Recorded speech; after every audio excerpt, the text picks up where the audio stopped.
Bom dia, membros do nosso GTC. Hoje é dia 15 de julho de 2019. Estamos iniciando nosso web encontro de hoje para discutir então a nossa semana, nossas condições de produção, as novas informações, principalmente com os números do USDA americano, e olhar um pouquinho as previsões de clima que estão aí, principalmente a partir daquelas novidades não tão boas, podemos colocar assim, da semana passada, mas verificar como que vai o andamento para frente, até para nós conseguirmos nos posicionar de uma forma mais adequada, principalmente com época de semeadura, cultivares, né? Aquilo que a gente pode fazer a partir do momento que possa acontecer alguma mudança climática.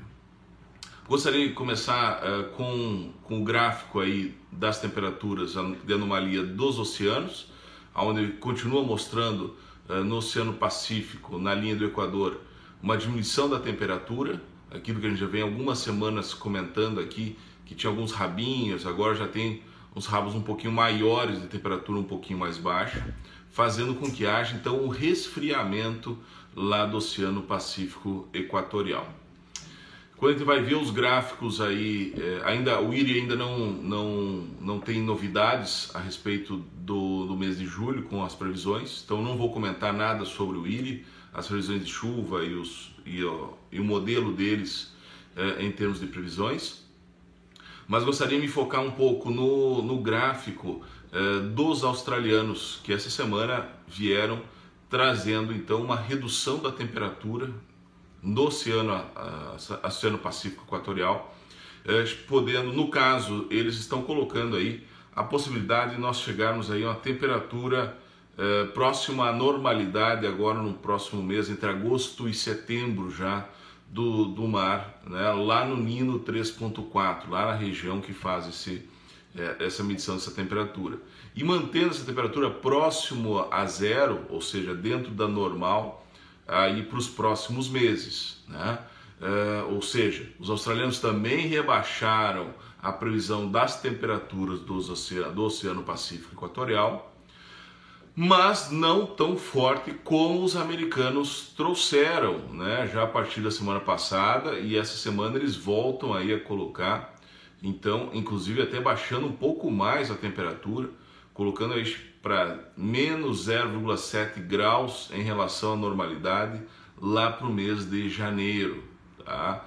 E aí nessas condições, né, se isso vier a se confirmar, isso traria sim um laninha lá no final do ano, tá? Então aquilo que eu comentei semana passada com vocês um prognóstico que mudou muito rápido, em questão de 2 semanas praticamente se alterou daquilo que era para ser um El Niño fraco para agora para um Laninha fraco, né?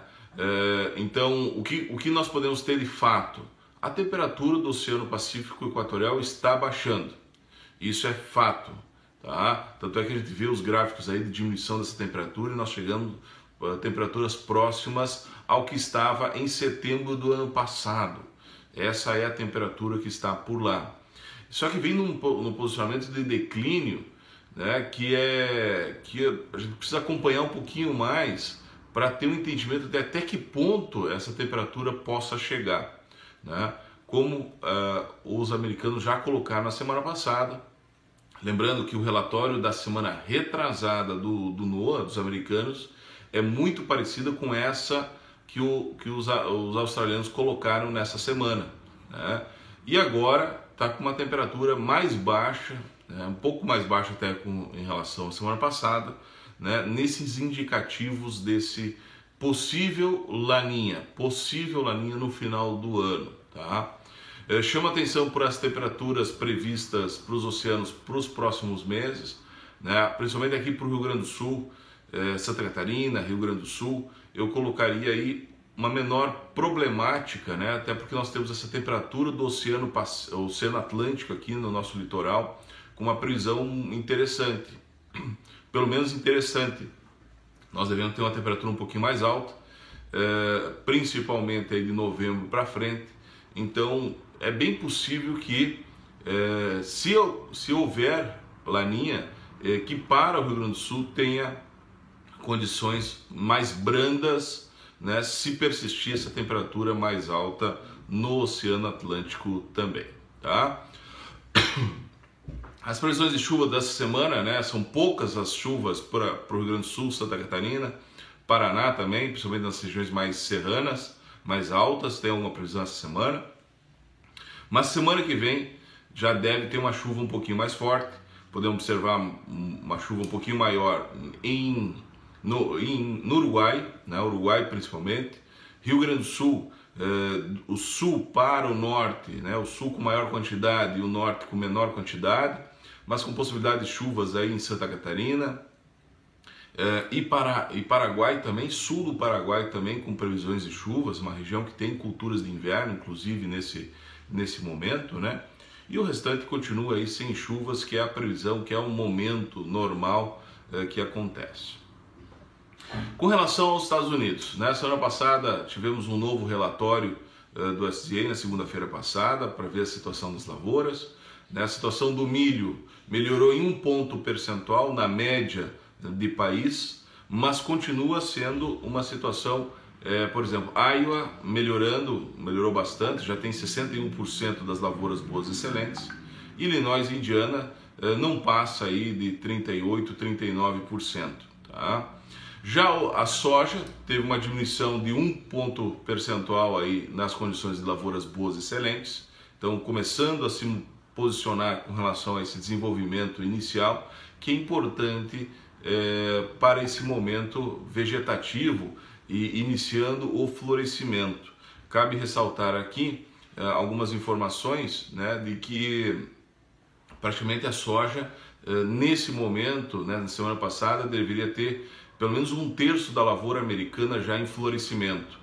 E o relatório veio em torno de 11% da lavoura em florescimento da soja. Então isso é um atraso muito grande, que pode vir a atrasar mais para frente, principalmente o desenvolvimento das vagens, desenvolvimento de grãos e com uma perspectiva, possibilidade então de frios mais intensos, geadas, neves, mais para frente terem perdas significativas, né? Então isso, muita coisa ainda vai rolar por lá. Semana passada eu já tinha comentado com relação à possibilidade de um clima mais seco nos Estados Unidos. Esse clima mais seco fez com que Chicago, então, tivesse aumentos dos valores, dos preços da soja, devido a essa condição mais seca, com baixa previsão de chuva. E essa baixa previsão de chuva se mantém para os próximos 15 dias, principalmente em Iowa, Illinois, Kansas, que são os estados ali que têm aí uma tendência de ter secar mais o solo nesse período, como a gente vê no gráfico aí, que é a anomalia da umidade do solo para os próximos 15 dias. A gente vê aí a quantidade de chuvas ou a umidade maior, principalmente no sul dos dois estados, de Illinois e Indiana, e os outros estados um pouco mais seco. Eu diria para vocês que isso é mais uma questão de Chicago tentando respirar algo de clima, que eu não acredito que isso vai refletir em termos de perda de produtividade. Essa é a minha percepção, até pelas previsões que tem de chuva para os próximos meses, né? Então isso é um respiro. Então eu diria o seguinte, pessoal, vamos dar uma olhada nessa questão de preço. Sexta-feira fechou Chicago, pensando maio 2020 em 9,58. Nós tivemos um pequeno pico aí, né, saindo lá dos 9,20 vindo para os próximos 9,60. Tem uns 40 cents de bushel aí, 40 cents de dólar por bushel de aumento nesses últimos dias devido à condição de clima desse murmúrio seco americano, tá? Apesar que o prêmio diminuiu, nós tivemos o prêmio diminuindo, dólar diminuindo devido à previdência, né? Então, no fim, acaba nós tendo perda de valores aqui internos, mas eu gostaria só de deixar essa questão aí. Nós estamos com um novo burbúrio em termos de preço de Chicago. Vamos observar aí a respeito disso e daqui a pouco surge algum negócio que seja interessante e vale a pena se pensar. Claro que talvez não seja a melhor condição nesse momento, já tivemos condições melhores, principalmente com dólar mais alto e prêmio mais alto. né? O prêmio diminuindo porque a China está recuando as compras, principalmente de soja.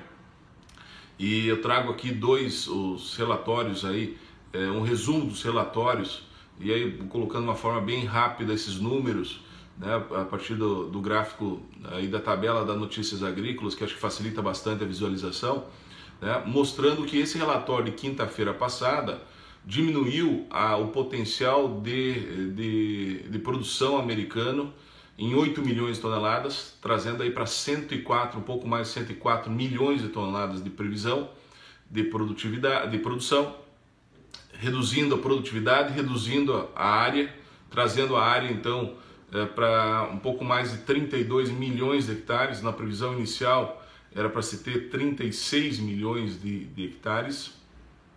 Então isso é uma redução de 2 milhões de hectares americano, né? Já que a previsão era para inicialmente lá 119 milhões lá em março do ano passado. Nesse relatório também dá para ver um pouco a China, né? A China aí aumentando um pouquinho a produção, em termos de importações aumentando, porque eles devem ter necessidade maior também de soja. E no caso de milho, os americanos então tendo aí uma revisão no potencial de produção de milho do relatório do mês de junho para o mês de julho, aumentando em praticamente 5 milhões de toneladas, tá? Saindo de 347 milhões para 352 milhões de toneladas. Houve um aumento da questão plantio, da semeadura de milho, né, de 36 milhões 340 mil hectares para 37 milhões 110, mas a previsão de colheita aumentou em 500 mil hectares só. Então a previsão hoje é de 33 milhões 830 mil hectares. Então tem um aumento aí no potencial, né, com a produtividade igual.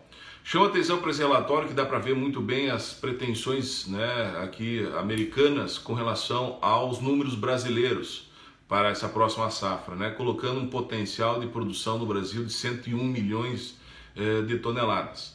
Eu diria para vocês que eu tenho certeza que nós vamos ter aumento de área de milho na próxima safra, devido a esses preços. Nós vamos ter melhoria das condições, talvez, de produção. Vai depender muito da condição climática para conseguir essa produção toda. Mas eu diria o seguinte, se nós tivermos chuvas até maio, eu chutaria aqui mais próximo a 105 milhões de toneladas aí a nível de Brasil. Se as chuvas anteciparem a sua falta, então é bem possível que nós tenhamos aí mais próximo a 100 milhões de toneladas no ano que vem novamente. Podemos ver que a Argentina não tem potencial para estar aumentando a produção, e isso faz com que então toda essa condição que nós temos aí diminua. E aí os estoques finais, né, do mundo, né, saindo 330 milhões de toneladas para próximo a 300 milhões de toneladas. Então existe uma perda de 10% nos estoques mundiais aí com os novos relatórios. Então, pessoal, eu vejo que esses números positivos da soja em termos de diminuição de real de área, então que foi positivo também para trazer esses preços americanos, junto com essa expectativa um pouco mais seca, faz com que haja uma mexida.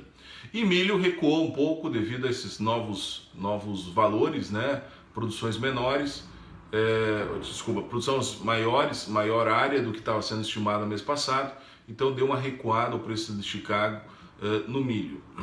E preço de milho para nós depende muito do nosso mercado interno. Então eu acredito muito em que nós vamos ter um aumento de produção a nível do Brasil, então nós temos que cuidar isso, porque se a gente aumenta demais a produção, o preço vai ser segurado, e aí nós vamos ter que depender muito de exportações. Tá ok? Pessoal, tenham todos uma ótima semana e até a nossa próxima segunda-feira.